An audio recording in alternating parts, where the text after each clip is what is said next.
नेपाल की राजधानी काठमांडू की सड़कों पर उतरे लोग। हिंदू राष्ट्र की मांग को लेकर समर्थकों और सुरक्षा बलों के बीच में झड़पें, 2 लोगों की जान चली गई है। हिंसा के दौरान कई पुलिसकर्मी इसमें घायल हो गए। अंदाजा लगा सकते हैं कि सेना को यदि बुलाना पड़ा हो और कर्फ्यू लगाना पड़ा हो तो निश्चित ही ये तगड़ा तांडव दिखाई पड़ता है। नेपाल भी बांग्लादेश की तरह किसी बड़े राजनीतिक संकट की ओर बढ़ रहा है। जनता की सिर्फ एक ही मांग है, नेपाल को फिर से हिंदू राष्ट्र बना दो। हाम्रो मुख्य एजेंडा भनेको नै हिंदू राज्य कायम गर्नुपर्छ। अवाम पुरानी मोनार्की के निजाम को दोबारा कायम करने के मुतालबे कर रही है। तो जनता इस बात पर गुस्सा है कि राजा था तो कम से कम बना तो रहता था।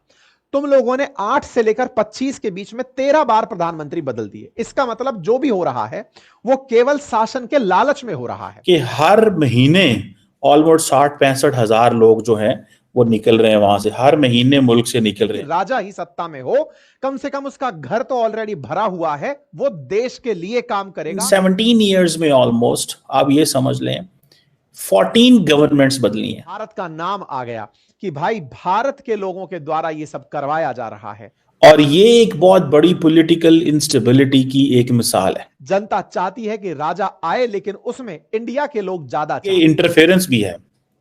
चाइना और इंडिया जो है वो भी जारी बात है नेबरिंग कंट्री होने की वजह से। खुद सीएम योगी आदित्यनाथ जी ने नेपाल को एक लेटर लिखा था ये कहते हुए कि नेपाल को एक हिंदू राष्ट्र बनाओ।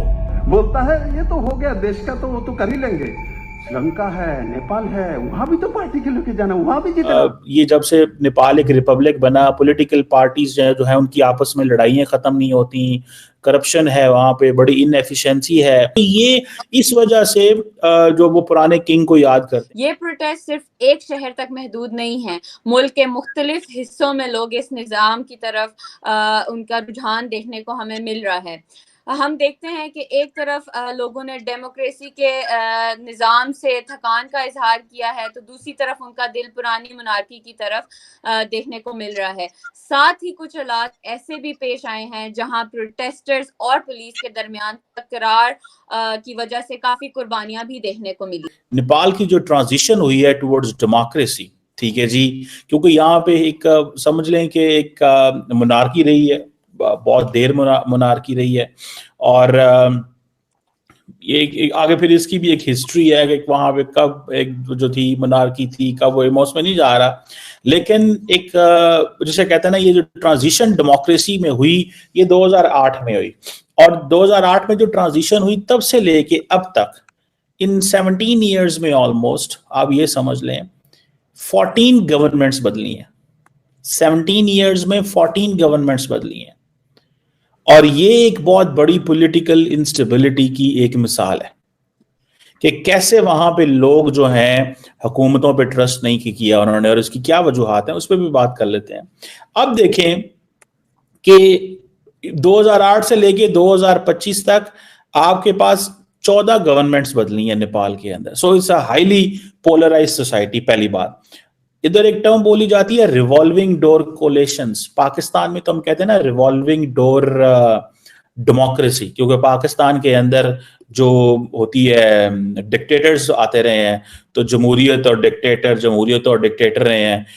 नेपाल के अंदर कोलेशन बहुत ज्यादा बदलते रहे हैं, एक इधर चला गया, शिफ्ट हो गया। मैं वैसे by the way I went to Nepal 2 साल पहले, एंड बिलीव मी बड़ी खूबसूरत जगह है नेपाल, देखने वाली से ताल्लुक रखता है। बहुत सारे टूरिस्ट आते हैं वहां पे, और पूरी दुनिया से टूरिस्ट आते हैं, रशियन, फ्रेंच, जर्मन, इंडियन, और लार्जली ये एक इंडियन डोमिनेटेड कंट्री है। राजा ही सच चाहिए, हमें ये चुने हुए लोग नहीं चाहिए, क्योंकि ये जब आते हैं तो केवल अपने घर भरते हैं, भ्रष्टाचार करते हैं, अगली बार सत्ता में आने के लिए तमाम प्रकार की रेवड़ियां लुटाते हैं।